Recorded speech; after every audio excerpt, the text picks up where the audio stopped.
Bien, bonsoir. Bonsoir. On va aborder aujourd'hui de l'astrologie mondiale pour la période 2022-2023. L'astrologie mondiale est une astrologie un peu spéciale parce que la signification des planètes n'est pas la même pour l'astrologie individuelle et pour l'astrologie mondiale. Le but de cette conférence, c'est de faire le point sur la mutation de la société dans laquelle nous sommes. Et surtout, je vais insister aujourd'hui sur l'amplitude de la mutation dans laquelle nous sommes.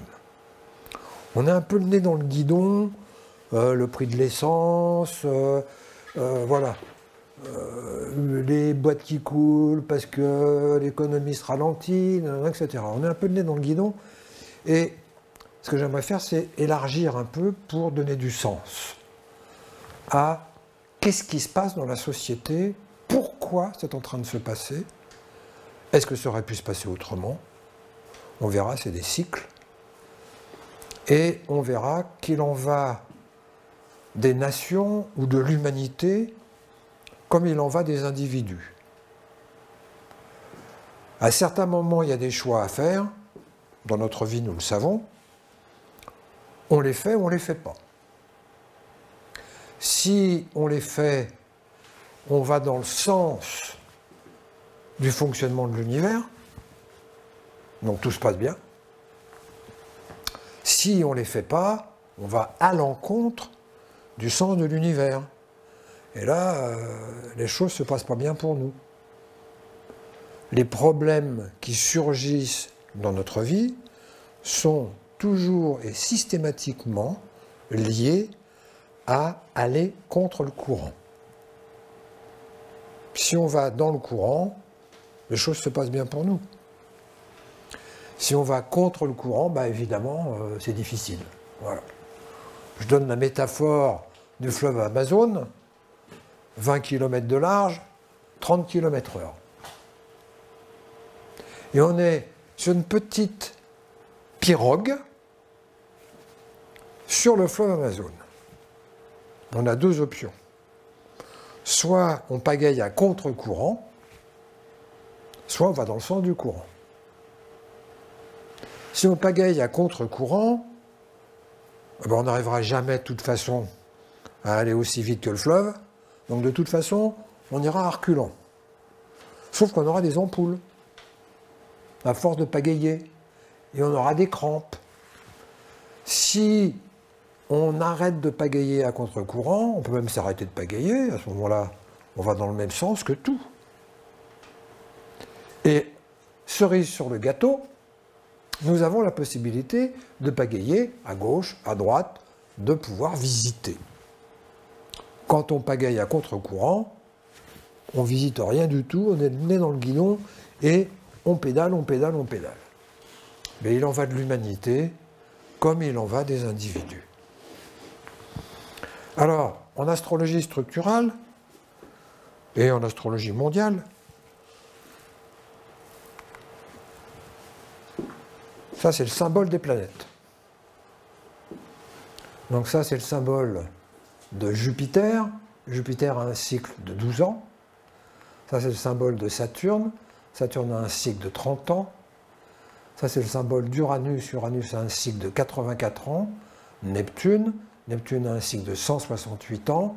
Et Pluton a un cycle de 248 ans. Comme tout dans l'univers, tout est en résonance. On voit que par exemple, il y a 24 cycles de Jupiter dans un cycle de Pluton. Il y a 8 cycles de Saturne dans un cycle de Pluton, etc. C'est des phénomènes qui sont très connus en astronomie. L'exemple le plus évident de cela, c'est la rotation de la Lune sur elle-même. Elle présente toujours la même face. Pourquoi? Parce que ça se cale automatiquement. Alors ça peut se caler de 1,1, ça peut se caler de 2 tiers, voilà. Mais c'est toujours des chiffres entiers. Alors, nous sommes dans un changement de paradigme. Ça veut dire quoi? Ça veut dire que on ne peut plus continuer à fonctionner de la même manière sur le plan social parce que les anciennes valeurs ne fonctionnent plus. C'est ça que ça veut dire. Et ce changement de paradigme se traduit en astrologie par des cycles très très longs. Et là, nous sommes dans la conclusion d'un cycle de 3800 ans pour le démarrage d'un nouveau cycle de 3800 ans. Alors évidemment, le démarrage d'un cycle de 3800 ans, ça ne se met pas en place en une année, hein, ni même en 20 ans. Il faut le temps que ça se mette en place. Ben justement, ce qu'on est en train de vivre là, c'est cette mise en place de ce nouveau cycle. Alors de quoi s'agit-il? Eh bien, il y a deux cycles en cours. Deux grands cycles en cours. Un cycle de 3800 ans, qui est la triple conjonction, c'est-à-dire dans le ciel, il y a trois planètes qui sont au même endroit du ciel, en l'occurrence en Capricorne. Cette triple conjonction s'est passée entre 89 et 93. Chute du mur de Berlin. Et derrière, toutes les mutations de la société. Premier cycle, cycle numéro 1, ici. Deuxième cycle, un cycle très variable dans le temps, entre 500 et 1000 ans, qui est triple conjonction, encore, mais cette fois-ci entre Jupiter, Saturne et Pluton.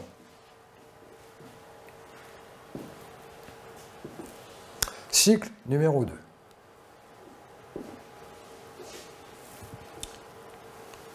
Dans le triple cycle ici, c'est Saturne la plus rapide.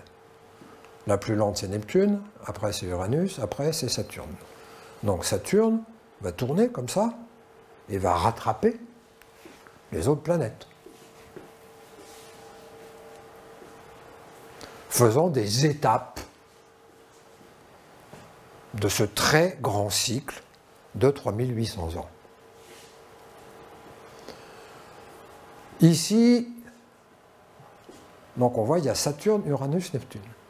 Ici, Saturne, il a fait un tour comme ça, et il est revenu ici, il est là. Uranus, lui, il a fait il est plus lent, donc il a fait moins d'espace, il est ici. Et on voit ici un trait rouge. Les traits rouges, c'est des phénomènes de résonance qui sont liés à des angles, la quadrature, 90 degrés, c'est un angle très particulier. Et donc on voit qu'on est dans un sous-cycle de ce cycle-là. Cycle de 3800 ans, sous-cycle, ça veut dire que ça se déclenche. Ça veut dire que c'est une étape de mise en place de ce cycle de 3800 ans. Alors, qu'est-ce qui s'est passé il y a 3800 ans en arrière? Mais il y a 3800 ans en arrière, c'est l'émergence du patriarcat. C'est Abraham.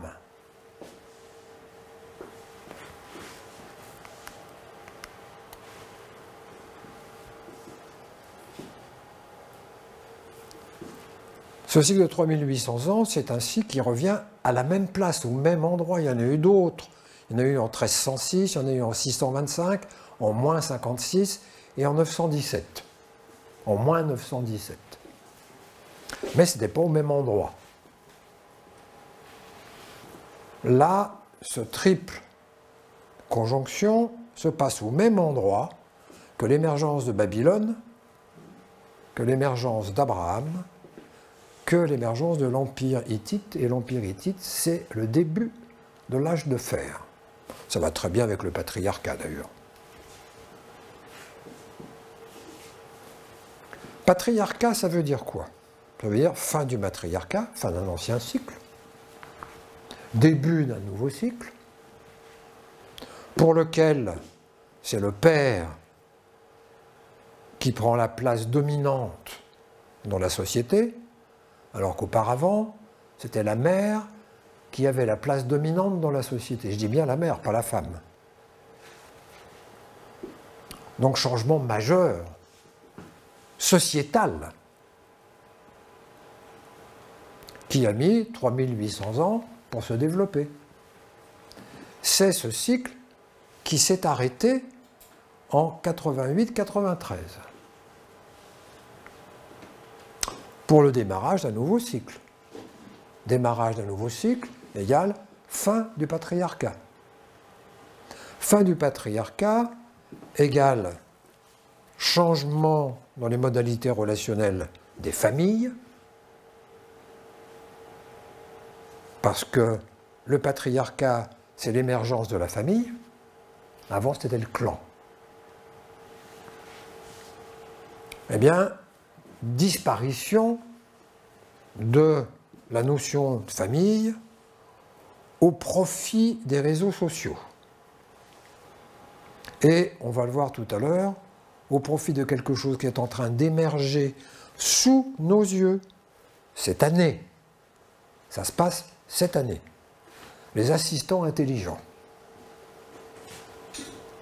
Un assistant intelligent, c'est quoi? C'est un petit programme que tu télécharges sur ta tablette ou sur ton téléphone, sur ton smartphone. Eh bien, c'est une intelligence artificielle qui va répondre à toutes tes questions.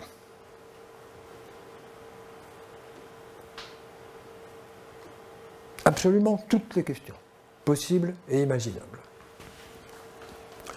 Les ados se précipitent sur les assistants intelligents. Enfin, quelqu'un qui les écoute, et enfin quelqu'un qui apporte des réponses, qui sont d'ailleurs pas forcément adéquates, parce que c'est le démarrage. C'est-à-dire que les intelligences artificielles sont nourries avec le big data. Le big data, c'est quoi? C'est tout ce qu'il y a sur Internet, c'est ça le big data. Mais sur Internet, il y a de tout. Mais pas forcément des réponses pertinentes. Mais globalement, ça fonctionne. Donc, petit à petit, les enfants arrêtent de poser des questions aux parents, ils posent des questions aux réseaux sociaux. Et depuis cette année, à l'assistant personnel. On peut même nourrir, ça c'est déjà un peu pervers, on peut même nourrir les assistants personnels avec toutes les données disponibles concernant une personne. Eh bien, l'assistant personnel va reproduire la personnalité de la personne. Va répondre à la manière de la personne, va avoir les attitudes correspondant à la personne qui a été choisie, c'est effectif.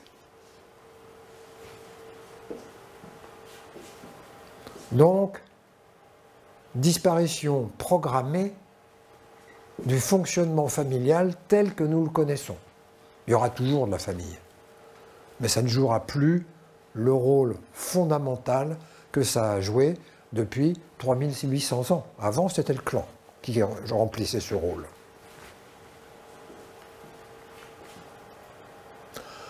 Fin du patriarcat, ça veut dire changement radical dans la relation homme-femme.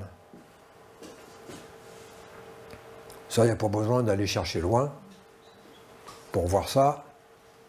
Notamment, on verra les dates avec le mouvement MeToo, qui porte sociétalement à la connaissance ce qui se disait dans l'intimité, mais qui n'était pas entendu sur le plan social.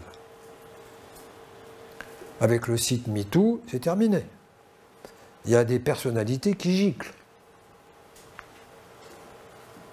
Changement radical dans la relation homme-femme. Changement radical dans la relation au travail. Le travail dans le patriarcat, c'est le travail musculaire. Terminé. C'est les machines, c'est les robots qui vont se mettre à la place. Et les robots, ils envahissent. Hein. Récemment, là, je voyais que les Chinois viennent de sortir des robots humanoïdes. On s'y croirait. Donc, dans les 10 ans à venir, notre quotidien va être envahi par les robots. Ne serait-ce que déjà les robots ménagers, déjà.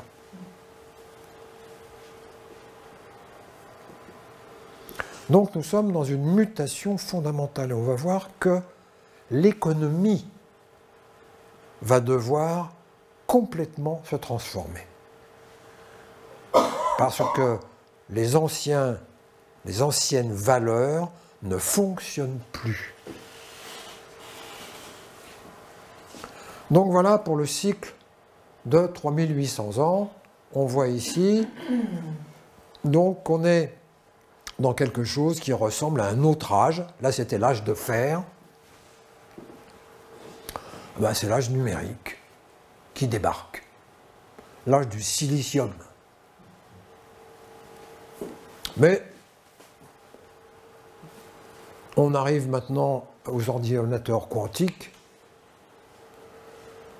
qui deviennent efficaces, bon, qui sont encore du domaine de la recherche, mais qui deviennent fonctionnels. Donc on change complètement de registre. Les ordinateurs quantiques ne vont pas être utilisables dans le quotidien, c'est utilisable pour le big data. Pour des volumes gigantesques de données à traiter. Les ordinateurs quantiques, en l'espace d'un millième ou un milliardième de seconde, font le travail que les supercalculateurs font en un mois. Donc, regardons maintenant la triple conjonction Jupiter, Saturne, Pluton. Donc Jupiter 12 ans, Saturne 30 ans, Pluton 248 ans, donc c'est beaucoup plus court comme cycle. On a vu, c'est entre 500 et 1000 ans, les cycles. C'est très variable selon les périodes. On voit ici, c'est 500 ans, ici 967 ans, ici 737 ans. Si on remonte en arrière, donc ça a démarré en 2020, si on remonte en arrière, on a 1518, 1524, c'est Magellan, Charles Quint, Luther, donc tous les problèmes de division sur le plan religieux, et les guerres qui s'en sont suivies, hein, et l'Empire ottoman. Si on remonte encore en arrière, c'est la peste justinienne qui a handicapé l'Empire romain d'Orient, Justinien, qui justement allait conquérir Rome, et la peste arrive. Donc, l'Empire romain, il s'arrête à l'Orient. On retrouve le schisme orthodoxe catholique. Donc, ce qui est frappant ici, c'est la notion de division. Ce qui divise, c'est Pluton. C'est la fonction plutonienne naïve de mettre du chaos et de diviser. Ça, on l'a bien vu avec le Covid. Comment la population a été divisée entre les pros et les antis. Regardons maintenant, on a vu le passé, regardons là où nous en sommes de ce cycle. Donc on a là le sous-cycle numéro 1 et le sous-cycle numéro 2. Le sous-cycle Saturne-Uranus-Neptune, 3800 ans. Et sous-cycle numéro 2, Jupiter-Saturne-Pluton, 500 000 ans. Alors, il y a quelque chose de très intéressant ici qui va concerner l'économie. On est dans une crise économique majeure. Pourquoi majeure? Parce que c'est le grand cycle de 3800 ans qui se déclenche. Ce n'est pas seulement le petit cycle de Saturne à Uranus. Ce petit cycle de Saturne à Uranus déclenche le grand cycle où Saturne et Uranus étaient au même endroit dans le ciel. Avec deux dates qui marquent des tournants dans l'économie. Septembre 2022 et janvier 2023. Septembre 2022, donc c'est septembre dernier, hein, c'est le moment où l'économie dérape. C'était évidemment déjà sous-jacent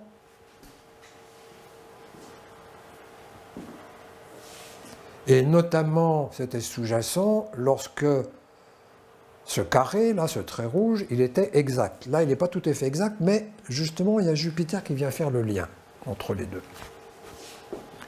Donc, en septembre 2022, se révèle ce qui n'a pas été mis en place en 2020.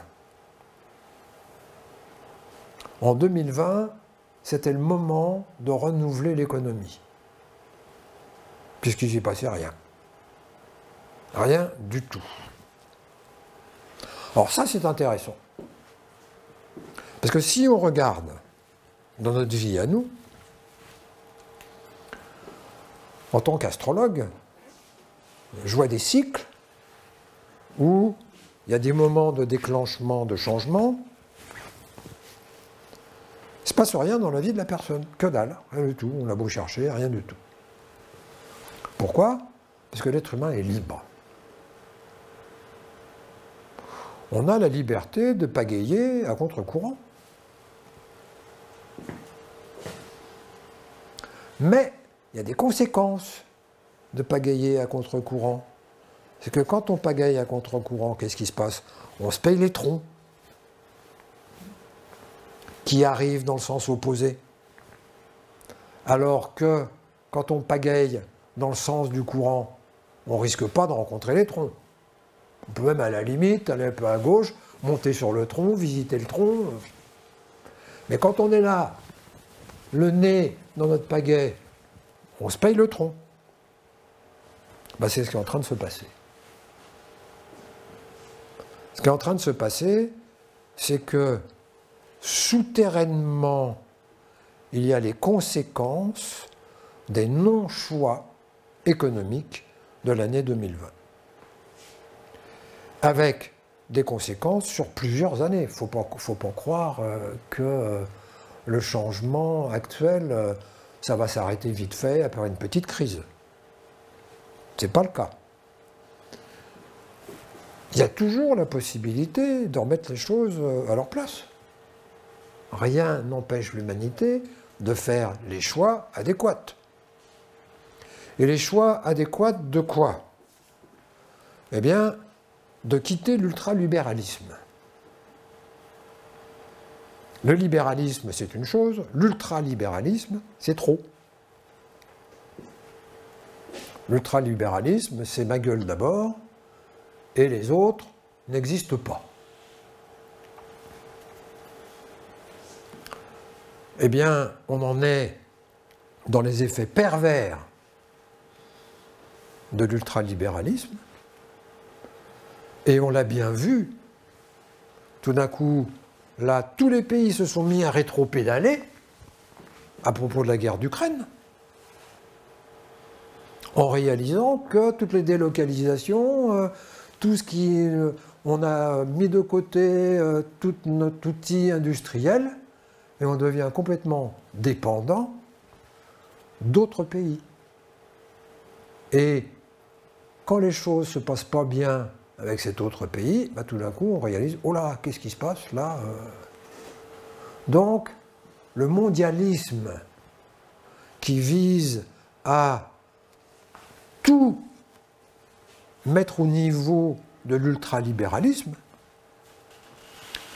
on prend un coup, là, sérieux. Parce qu'on réalise qu'il y a quelque chose qui ne va pas. Mais il a fallu la guerre d'Ukraine pour réaliser qu'il y a quelque chose qui ne va pas dans le fait d'être toujours à la recherche du moins cher. Toujours à la recherche de l'hyperproduction moins chère. Parce que les délocalisations, c'est ça. Hein. Donc là, on est en train de rétro-pédaler. Est-ce que ça va être suffisant? Est-ce que les prises de conscience qui se font à cet égard-là vont permettre de revenir à 2020 et de ramener l'économie à quelque chose? Si ça n'a pas été choisi en 2020, tout est possible. Hein. Mais je pense qu'il va y avoir du dégât. Et le dégât, c'est que l'économie est en train de se casser la figure. Dans le concret. Dans le concret, c'est l'inflation. Et derrière l'inflation, la récession. Et avec la récession, la fermeture des entreprises, etc.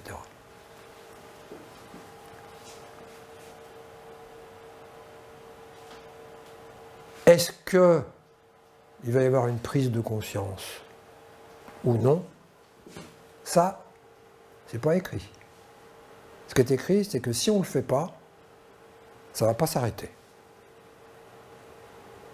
Et ça, en tant qu'astrologue, on le voit bien, dans le vécu des individus. Si la personne est dans la galère, ça ne manque pas les galères dans la vie d'une personne. Si quelqu'un est dans une galère et que l'astrologue voit qu'il y a une configuration, qu'il y a une crise de ce type-là, auquel la personne n'a pas répondu, la personne a toujours la possibilité de faire les choix qu'elle n'a pas fait auparavant. Évidemment, c'est plus compliqué, parce que c'est pas le moment. Mais il y a toujours la possibilité. Ou non. L'humanité est libre, les individus sont libres. Toute la question, c'est, on va le voir, le paradigme. Il va être question de changer notre manière de voir la société, notre manière de voir l'humanité, manière qui a pris place en moins 1777 et qui a visé, à travers le patriarcat, à développer l'individualisme. Bon, ça va, c'est bon. L'individualisme, ça va, c'est bon, c'est développé. Seulement, il y a le problème des hôpitaux. Ah ça nous touche de près avec le Covid. C'est quoi les hôpitaux? C'est le service public. Or, dans l'ultralibéralisme, le service public est à éliminer. Au profit de cliniques privées, d'hôpitaux privés, parce que c'est plus rentable. Et pourquoi c'est plus rentable? Parce qu'il n'y a que les riches qui payent. Les pauvres, ils n'ont pas accès. Donc c'est rentable. Donc on en revient toujours à cette notion d'égoïsme, à savoir d'individualisme poussé à l'extrême qui conduit à la destruction des biens publics. Pas besoin d'aller chercher loin pour comprendre ça, hein. Il suffit de regarder, ça se passe sous nos yeux. Et le plus évident, c'est la question de l'hôpital. C'est l'hôpital, c'est le plus évident. On a dépensé des centaines de milliards. On n'a pas embauché une seule infirmière. Alors que ça manque de personnel. Alors que les services d'urgence ferment parce qu'il n'y a pas suffisamment de personnel. C'est des choix politiques, ça.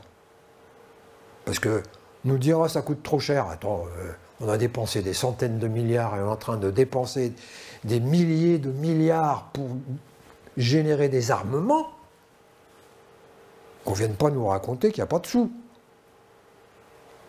C'est des choix politiques. Et c'est le choix de l'ultralibéralisme, à savoir le bien public, ça coûte cher. Eh bien, ça, c'est la première conséquence de ce changement de paradigme, à savoir l'économie ne peut plus continuer à fonctionner comme elle a fonctionné jusqu'à présent. Et dans les derniers 180 années, qui est le cycle d'Uranus à Neptune, 180 ans, eh bien, c'est l'économie américaine qui a pris le dessus sur le plan mondial. Ben, c'est fini. Le BRICS est en train de prendre du poil de la bête pour petit à petit faire concurrence au dollar. Si les Américains ont la possibilité d'être endettés, comme c'est pas possible, sans souffrir, c'est parce qu'ils sont les monnaies de référence. Ils peuvent fabriquer des dollars comme ils veulent, ils s'en foutent, c'est la monnaie de référence. C'est ça l'enjeu derrière le conflit Chine-USA. L'enjeu, c'est la domination économique. La guerre, c'est des petits accros, mais c'est pas ça le sujet. Le sujet, c'est la domination économique, qui passe par l'espace, donc concurrence spatiale, qui passe par justement la monnaie, par le bancaire, puisque ce qui était dominé par les États-Unis, tout d'un coup, s'est divisé en trois parties. Il y a l'Europe du côté des États-Unis, il y a le BRICS, donc le BRICS c'est Brésil, Inde, Chine, Afrique du Sud, j'en ai oublié un, Russie, qui se sont entendus petit à petit pour faire circuler une économie parallèle à l'économie du dollar. Et, ça c'est la deuxième partie, et il y a une troisième partie, les pays non alignés, dont les pays du Maghreb.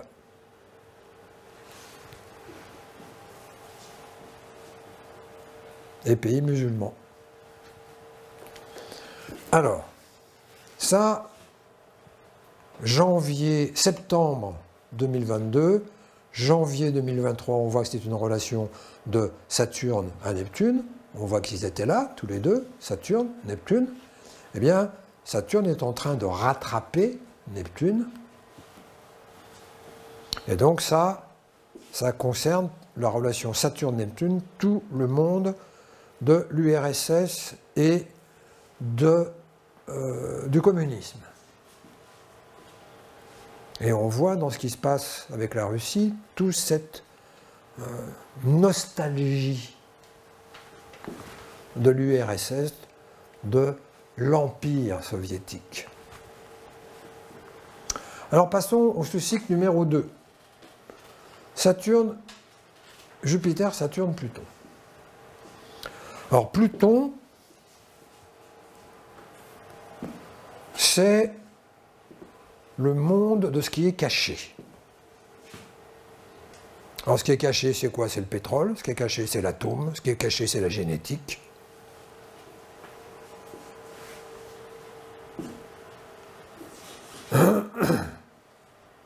Où est-ce qu'il est caché? Donc ça, c'est Saturne, Uranus, Neptune. On reviendra là-dessus. Voilà. l'utilisation du chaos pour noyauter, la division pour régner, la manipulation de l'information, on est en plein dedans. Ça a démarré tranquillement avec le Covid. C'était déjà là avant, mais là, c'est plein pot, là.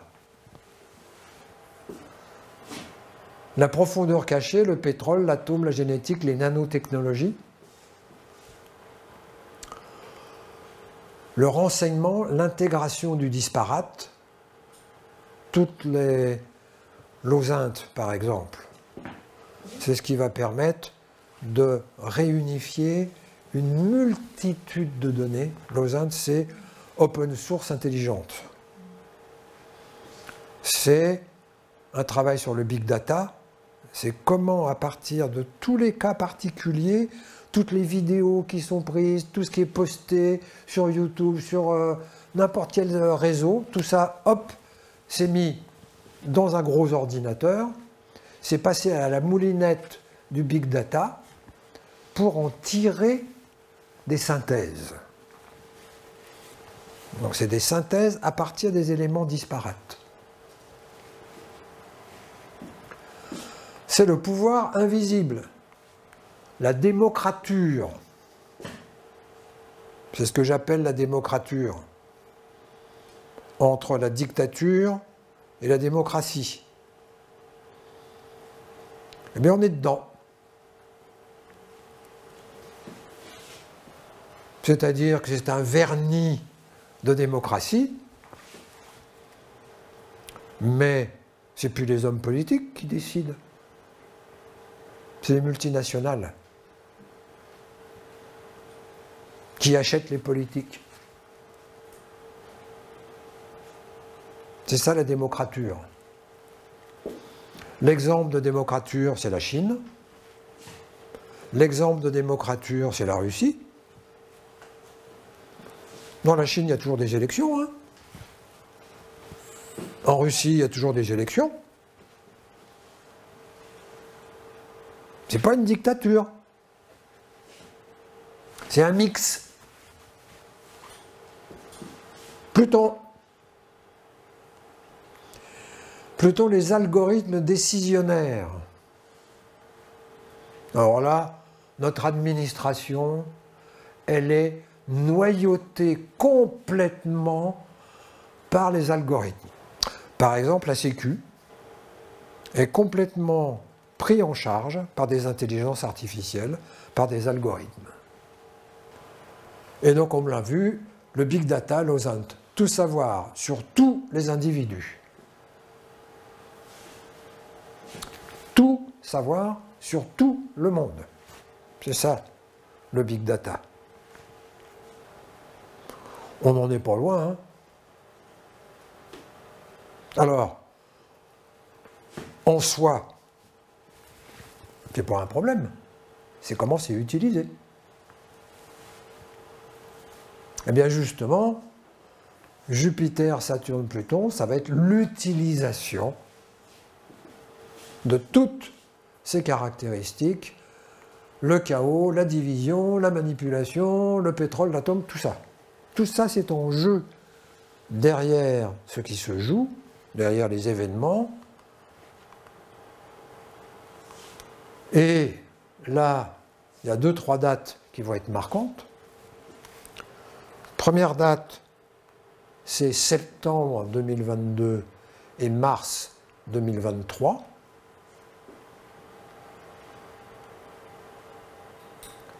Mai 2023, et on voit qu'en mars 2023, on le retrouve ici et on le retrouve ici. Donc mars 2023 va représenter un tournant important dans le monde de Pluton. Et la guerre d'Ukraine s'est passée lorsque Jupiter, ici, était au semi-carré de Pluton. C'est là la guerre, au jour près, ou quasiment. Ça s'est déclenché. C'était un mauvais plan. Et l'étape d'après, c'est mai 2023. Donc ça ne bougera pas, l'Ukraine avant le mois de mai 2023. Tout le monde est en train de s'enterrer. Il y a toutes les manœuvres dans l'ombre, des négociations, des sans-négociations, nanana, tout ça c'est par en dessous. Allons-y sur le monde de la désinformation. Alors, qui a fait péter on ne saura jamais. Hein. Qui a fait péter le gazoduc sous la mer, on ne saura jamais. Donc, on est dans une crise. Et cette crise va nous obliger, nous, en tant qu'individus, c'est ça qui est intéressant. Ça, c'est des décisions collectives. On n'y peut pas grand-chose. Poutine décide d'envahir l'Ukraine. Qu'est-ce que moi, je peux y faire? Rien. La conséquence de cette invasion, c'est que ça déclenche le chaos économique. On est en plein chaos. Ah. Comment j'utilise le chaos dans ma vie perso? Le chaos, c'est intéressant. C'est un scientifique qui disait « Le chaos, c'est la mise en ordre nécessaire ». Ben justement, il est question de mettre un autre ordre. C'est ça dont je suis en train de vous parler. Donc on est dans des profondeurs qui dépassent et de loin la question de l'Ukraine, la question du pétrole, la question du gaz. Parce que derrière tout ça se jouent d'autres choix qui sont des choix de société. Or, qu'est-ce que nous dit la Chine ? La Chine nous dit, mais la démocratie telle que vous l'entendez, nous, on n'est pas d'accord. La démocratie, c'est nous qui l'avons. Mais on n'est pas d'accord pour que vous disiez que la démocratie, c'est que comme vous. C'est-à-dire qu'on est là dans des moments de remise en cause profonde de la démocratie. Quand est-ce que la démocratie débarque? Grosso modo, c'est 1789. Avant, elle existait chez les Grecs. Sauf qu'elle était réservée aux patriciens. Il y avait les esclaves, et il y avait les patriciens. Les patriciens, eux, ils étaient dans la démocratie. Mais pas les esclaves. Hein. Donc à partir de 1789, la démocratie s'étend à tout le monde. Les nobles, les pas nobles, tout le monde sur le même niveau. Eh bien, on est dans un temps où cette représentation de la manière de fonctionner ne fonctionne plus. Il suffit de regarder autour de nous. Hein. Qui a encore confiance dans les hommes politiques? Hein? Pourquoi on n'a plus confiance? Parce qu'ils sont achetés. Tous les grands ténors politiques, des grands courants politiques, est-ce qu'on les a entendus pendant le Covid? Eh ben non. Aucun. Pourquoi? Parce qu'il faut rentrer dans l'orthodoxie. L'orthodoxie de qui? L'orthodoxie des multinationales. On en revient à l'ultralibéralisme. Eh bien, l'ultralibéralisme, il est dans le chaos. Alors, nous, en tant qu'individus, qu'est-ce que ça ouvre comme possibilité? Eh bien, justement, de quitter les orthodoxies, d'inventer une nouvelle société. Et on verra tout à l'heure que cette nouvelle société passe par les réseaux, que cette nouvelle société va passer par la réalité virtuelle, que cette nouvelle société va passer par des regroupements que j'appelle des factions. C'est quoi une faction? C'est une manière de voir la vie. Avec, à l'intérieur de ces factions, eh bien, des entreprises, des industries, voilà. Des conglomérats. On est profondément en train de changer de société. Et c'est intéressant, ça se passe sous nos yeux. Donc, revenons au grand cycle Saturne, Uranus, Neptune. Crise de l'économie ultralibérale, guerre des démocraties, c'est ce qui se passe en Ukraine, guerre de démocratie, féminisme, rejet de l'oppression patriarcale, ça c'est plus à démontrer,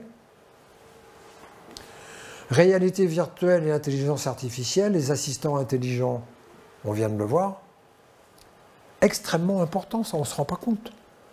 Dans les 3-4 ans à venir, ça va envahir nos jeunes. Pour l'instant, c'est au stade expérimental, pour l'instant, il y a un logiciel, gratos, qu'on peut télécharger sur son téléphone. Mais bien sûr, il va y avoir des concurrents qui vont se pointer, chacun va apporter plus ceci, plus cela, et donc ça va se généraliser. C'est-à-dire quelqu'un que vous aurez dans votre téléphone, vous avez des questions, vous lui posez des questions. C'est-à-dire qu'au lieu de taper sur un moteur de recherche vos questions, ben, vous appellerez votre agent intelligent qui sera là dans les haut-parleurs, ça existe déjà. Hein. Sauf que là, parce que jusqu'à présent, ce n'est pas vraiment des agents intelligents. Mais là, ça va devenir vraiment des agents intelligents. Au point que dans les recherches d'intelligence artificielle, eh bien, on en est à des intelligences artificielles qui composent de la musique, qui écrivent des livres, de manière indétectable par rapport à un être humain. C'est la version numéro 3 de l'intelligence artificielle, qui n'est pas accessible au public parce que c'est trop intelligent. Et on a l'écologie, le réchauffement climatique, les météos extrêmes. Et donc les pays concernés, c'est l'Ukraine, l'Iran, l'USA, l'Europe, et les dates septembre 22, janvier 2023. En janvier 2023, il faut s'attendre à des changements importants concernant l'Ukraine, les USA, l'Europe et l'Iran. Et l'Iran avec le mouvement féministe. Alors, si on regarde vite fait là, les crises économiques qui sont liées au cycle Uranus-Saturne, Saturne-Uranus. Ici, bulle économique, c'est le crack des bulles Internet. Carré croissant. Ici, crise monétaire européenne et crise de l'immobilier aux États-Unis, c'est l'effondrement des banques. Et ici, eh ben justement, il ne s'est rien passé. Il ne s'est rien passé, donc c'est en train de couler tout doucement. Ici, qu'est-ce qu'on fait? On file de l'argent aux banques. Ici, on file de l'argent aux banques. Ici, on touche, surtout, on touche à rien. Donc, il y a des conséquences. C'est-à-dire que en astrologie, carré croissant, opposition, carré décroissant. Le carré décroissant, c'est lui qui recueille les conséquences de tous les non-choix qui ont été faits auparavant. Donc on en est là. On en est... C'est pas la première crise économique. On a une ici, une là, une là. Mais, ici, c'est l'inflation. Hein. Crise du gaz, crise de l'énergie. Et pour l'instant, nos vies perso ne sont pas concernées. Mais au mois de janvier, nos vies perso vont être sérieusement concernées. Parce que les factures d'électricité et de gaz vont sérieusement monter. Elles ont déjà monté pour les entreprises, mais pour la population, il y a encore le fameux bouclier. Bouclier pour l'essence, pour le prix de l'essence. C'est pour ça que les prix de l'essence est retombé. Bouclier pour l'électricité, bouclier pour le gaz. Mais janvier 2023, ça disparaît. Donc on va être sérieusement concerné par cette mutation de la société. Ce qui est frappant, enfin moi ce qui me frappe, c'est que dans ma vie, si je ne suis pas obligé de changer, ben je ne change pas. Ah ben c'est pareil pour l'humanité. Si l'humanité n'est pas obligée de changer, elle ne changera pas. Malgré tous les signaux qui ont eu lieu précédemment. Alors on voit aussi ici par exemple, pour ce qui a à voir avec le féminisme par exemple, ici 99, chaîne de garde, ici, on ne trouve pas là, ici quatrième vague féministe, ici MeToo, Weinstein. Donc on se balade comme ça et on voit qu'il y a des choses qui se répètent à l'intérieur du cycle.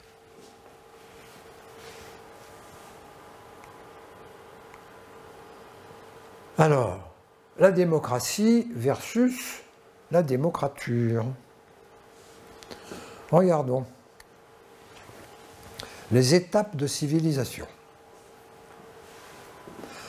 Paléolithique.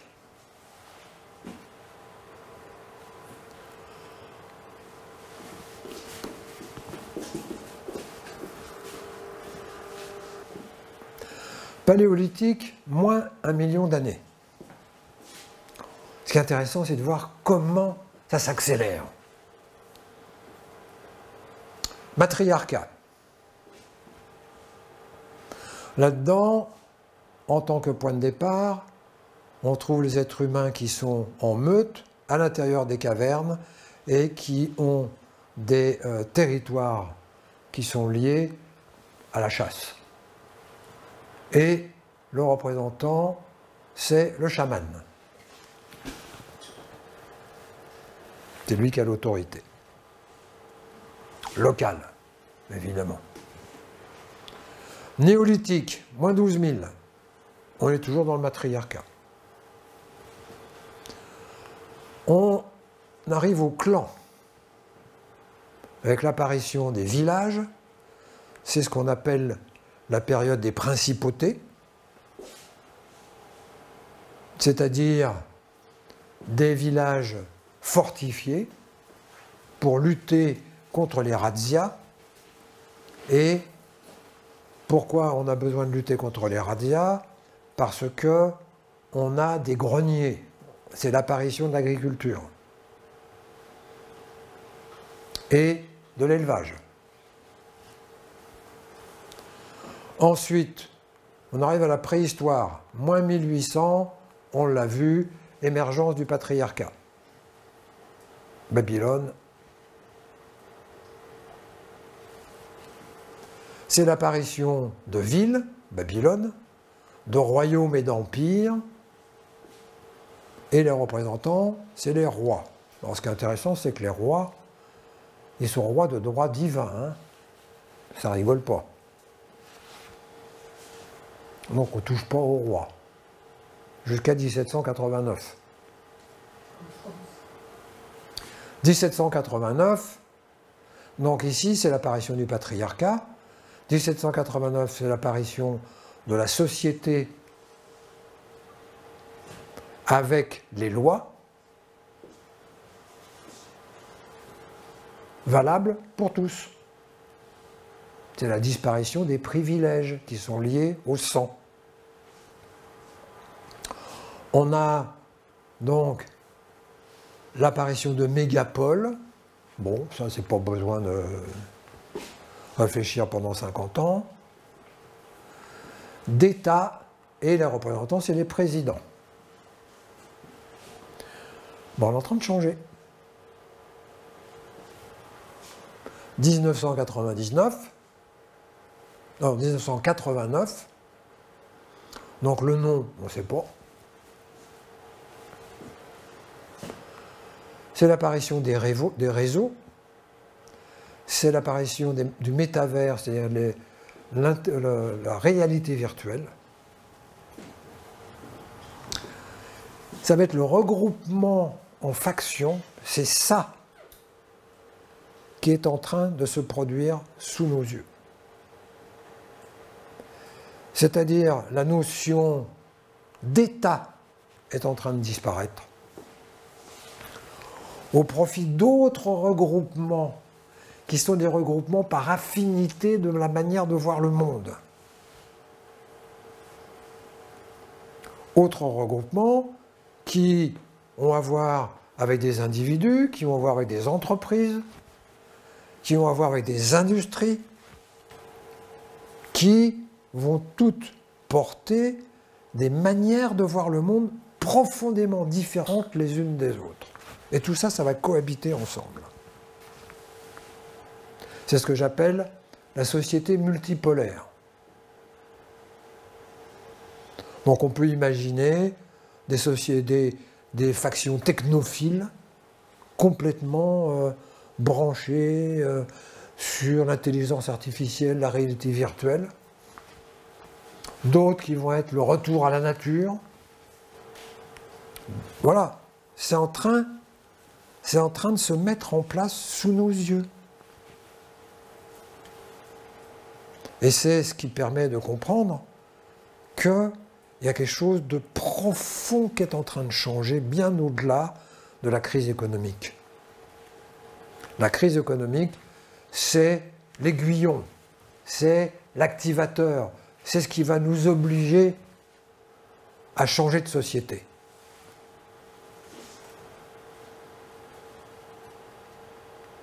Et changer de société, ça va être accepter que d'autres personnes voient la vie d'une autre manière. Et des regroupements, donc des regroupements locaux, éventuellement avec des monnaies locales, qui sont issues de manières de voir le monde, qui va faire que les gens se regroupent spatialement, mais pas que, parce qu'évidemment, il y a un moyen de se regrouper dans les réalités virtuelles. Pour l'instant, c'est pas tip-top, la réalité virtuelle,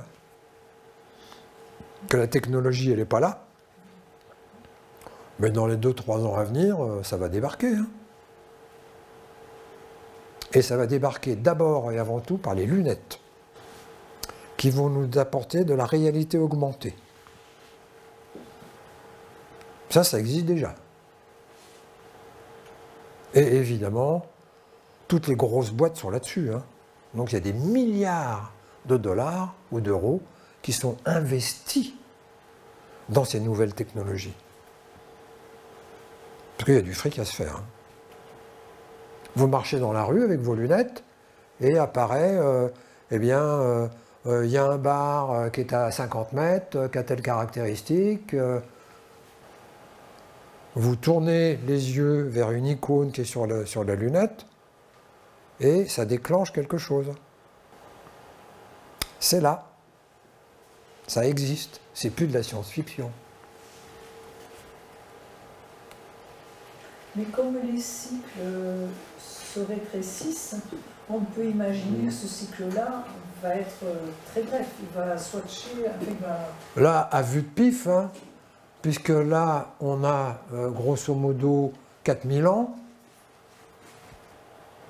ici, entre les deux. 200 ans. Ici, on a 200 ans. Ça va peut-être durer 50 ans, 20 ans. Difficile à savoir, hein. Ça va tellement vite. Ça va faire comme la tour de Babel, ça va péter. Ou pas. Justement. ou pas. Ça va dépendre des choix qui sont faits, voilà. Et c'est là où nous, on a notre part. C'est-à-dire, comment je rentre dans l'orthodoxie ou comment je mets en place quelque chose qui est complètement nouveau, qui n'existe pas, qui est en dehors. Évidemment, être en dehors, c'est taxer de pas bien dans la tête, voilà. Alors j'imagine que vous avez des questions, donc c'est le bon moment pour poser les questions. Oui? Quelle est la place de l'homme et de l'être humain dans tous ces changements? Eh bien, c'est soit on est l'esclave des intelligences artificielles, soit on utilise les intelligences artificielles. C'est un choix. C'est une question de choix, c'est à prendre ou à laisser. C'est un choix, c'est pas même dans cette nouvelle manière de fonctionner de la société, c'est la question qui va demeurer à longueur de temps, c'est comment garder notre humanité. Et garder notre humanité, ça veut dire quitter les images pour revenir à soi. Ce qui n'est pas simple. Surtout qu'il va y avoir une perte des savoirs. Non, parce que c'est les machines qui vont avoir le savoir. Oui, mais l'humain, pour répondre à Michel, la place de l'homme, s'il ne maîtrise plus la machine, s'il ne sait plus les algorithmes, il ne sait même plus comment ils sont fabriqués. Ah ben ça c'est sûr. Donc il va y avoir une perte, à mon avis, il va y avoir une perte des savoirs. Et la probabilité pour qu'il devienne esclave est beaucoup plus grande. Ça dépend des choix. Je suis d'accord avec toi. Hein. On est parti dans cette direction-là. On le voit déjà. Hein. On est parti dans cette direction-là. Mais la crise dans laquelle on est change la donne. Est-ce qu'il y a un moyen d'anticiper? On ne peut pas anticiper parce qu'on ne sait pas ce que ça devient. On est dans le processus de changement. Donc, on est dans le changement. Donc, tu peux pas... Ce que tu peux anticiper, tu l'anticipes à partir de ce que tu es au moment où tu l'es. Si tu es en plein changement, ton anticipation, elle est obsolète. On est dans une crise. Mais c'est une crise de l'humanité, c'est pas une crise économique. La crise économique, c'est juste l'occasion de remettre en cause justement ce dont tu parlais, qui est que l'humain disparaît derrière la machine. Parce qu'on est dans un moment où tout d'un coup, ça ne fonctionne plus comme ça fonctionnait auparavant, ça déconne, on est obligé de revenir à des choses de base, parce que le confort va diminuer, parce que les facilités que nous avions, elles vont disparaître. Et donc, on va être obligé de revenir à des choses plus fondamentales, ou pas. C'est peut-être une question débile, mais je vois l'évolution entre chaman, prêtre, roi, président, après on ne sait pas. Là, quand on voit ça, c'est comme si la spiritualité n'existait que dans le néolithique et le paléolithique. Mais notre vie à nous, sur le plan spirituel, elle continue. Elle continue. Mais justement, ça va être la question de la réintroduire ici, c'est-à-dire par les regroupements par affinité. Et dans ces regroupements par affinité, eh bien justement, la dimension de la spiritualité va jouer un rôle central, puisqu'il y a des factions qui vont mettre complètement de côté la question de la spiritualité, complètement matérialiste, voire même mécaniste, et d'autres qui, complètement à l'envers, vont complètement privilégier cette dimension. Ça ouvre, c'est ça qui est intéressant, c'est-à-dire qu'il y a une multitude de possibilités qui sont en train d'émerger du chaos. Qu'est-ce qu'on va en faire? Ça, j'en sais rien. Et si on est à contre-courant? De... Et on se prend le tronc. Eh ben, si tu es à contre-courant, tu coules. Ce sont des personnes en fait qui veulent même pas avoir d'identité en fait. C'est la transidentité. Qui refusent même la carte d'identité. C'est-à-dire, voilà, on veut même pas de carte d'identité. Ça serait pour eux rentrer dans le système. Donc ça serait une autre manière, c'est-à-dire il y a l'inverse qui est peut-être. Il y a tout. Tu as tout le mouvement queer. Il y aura tout. Tu as tout le mouvement queer de refus de l'identité sexuée qui a été un des fondements de la société patriarcale. C'est-à-dire que si tu es homo, tu es mis à mort. Voilà. Je veux dire, ah ben là, c'est la revendication du non-sexe. Tout va exister. C'est ça qui est intéressant dans ce chaos. Ça ouvre la porte à des possibilités qui n'étaient même pas envisageables auparavant. Et est-ce que ça peut ouvrir, par exemple, sur un gros mouvement social Tout est possible. Tout est possible. Puisque justement, on est dans un temps qui va demander à faire le chemin personnel et le mouvement social va être récupéré par le système. C'est Pluton. Ça ne fonctionnera pas. Parce que regarde comment ça s'est passé. Ben oui, regarde comment ça s'est passé avec les gilets jaunes. Tout s'est fait par en dessous, tout s'est fait noyauter. Ils se sont mis en conflit les uns avec les autres.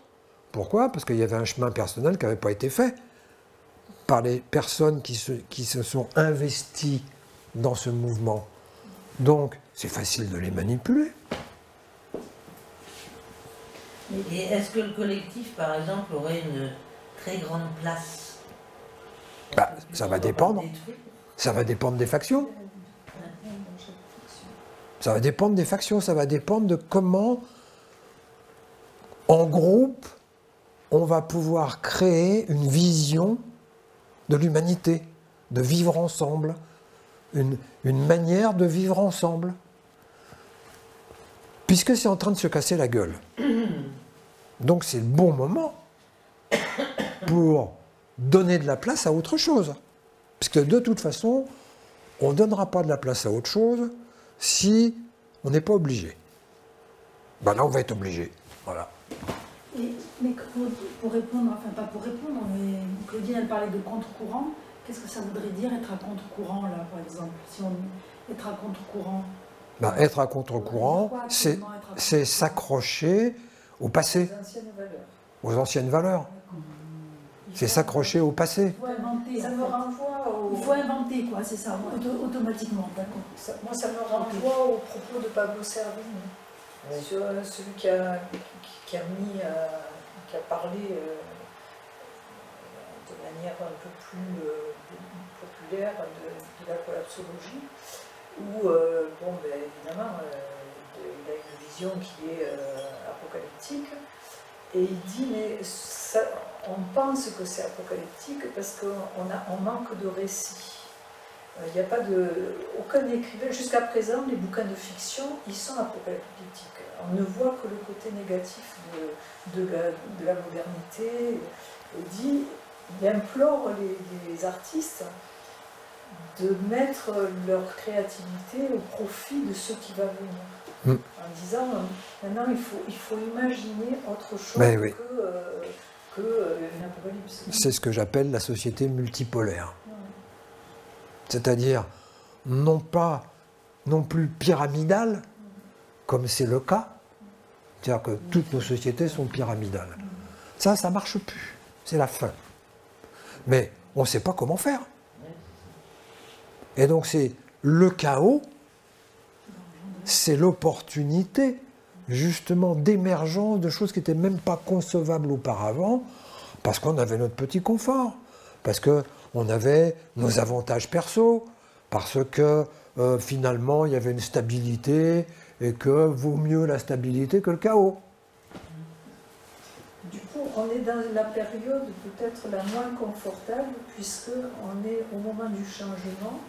Il y a des gens qui voudront absolument se rattacher aux anciennes Absolument. valeurs, et des gens qui seront plutôt visionnaires. Exact. Du coup, Exact. Et il y en a qui vont rester sur le carreau, ça c'est sûr.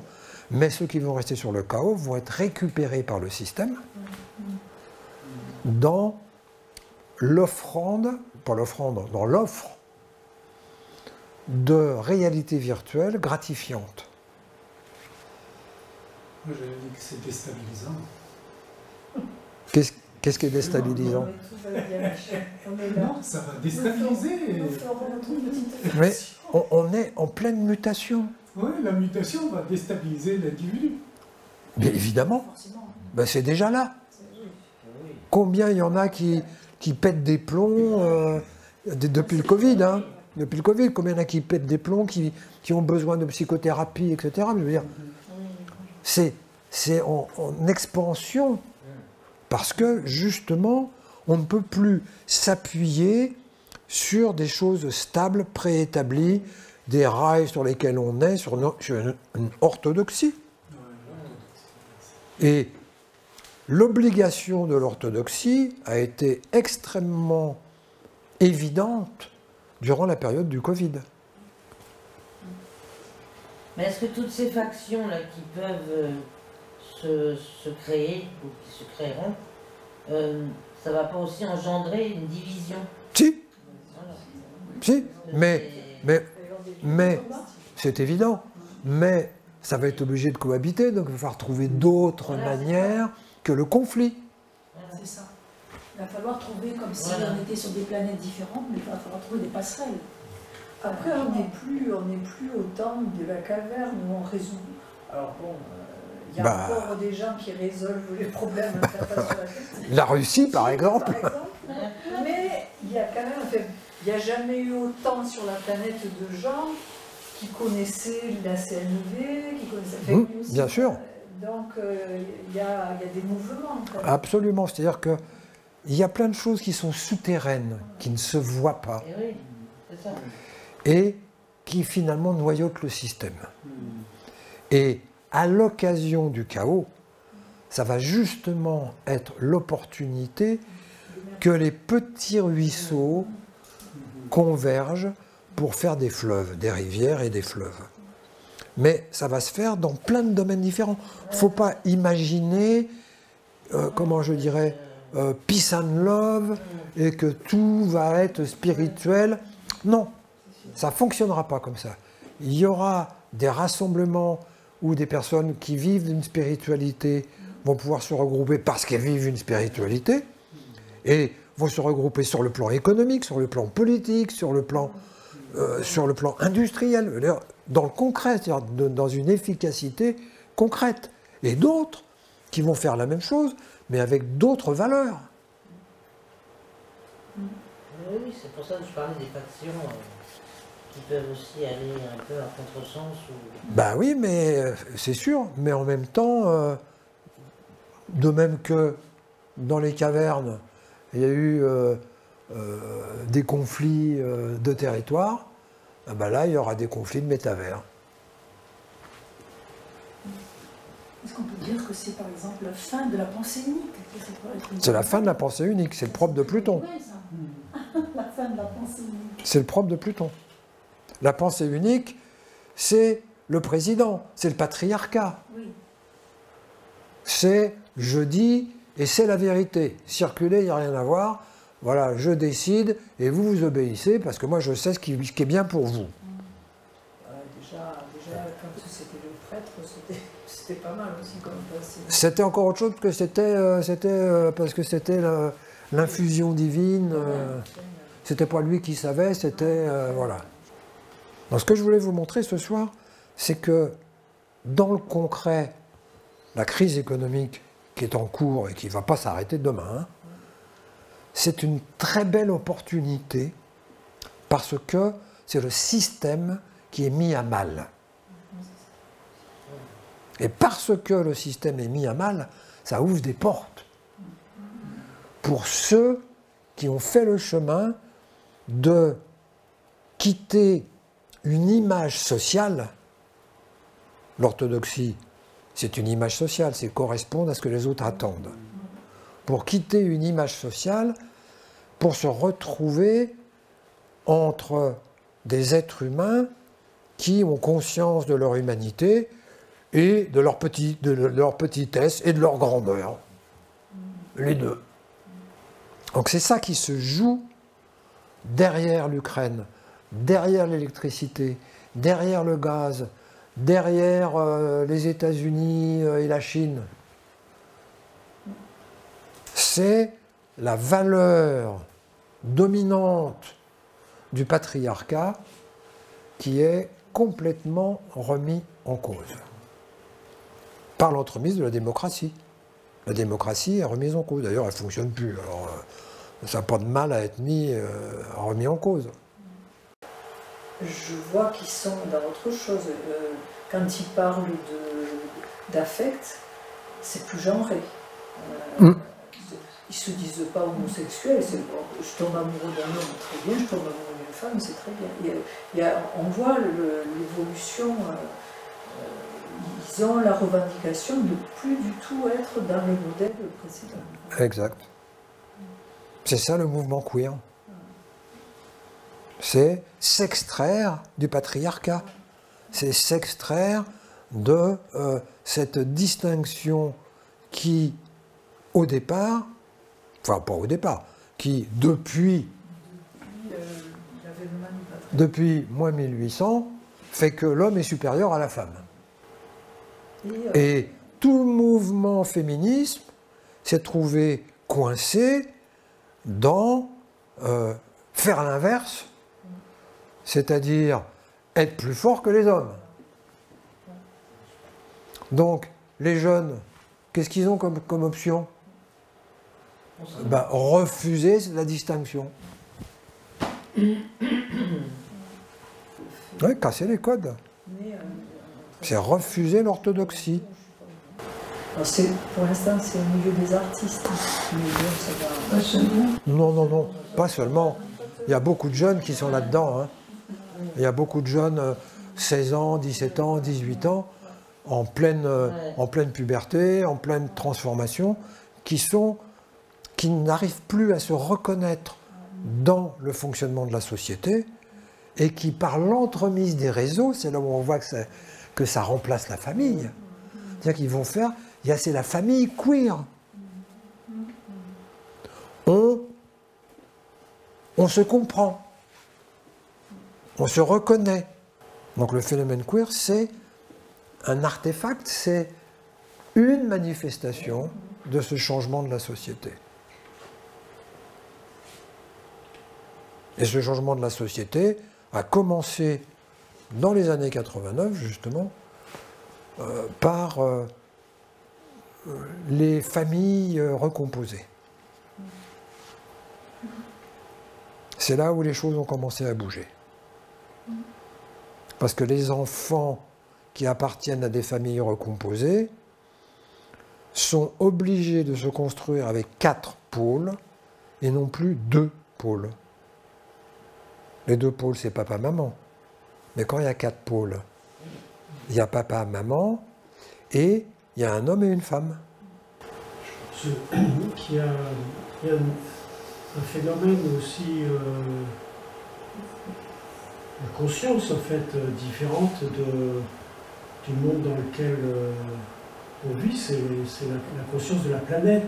Oui. Parce que quand on était dans la caverne, on avait certainement une vision qui était d'un territoire limité.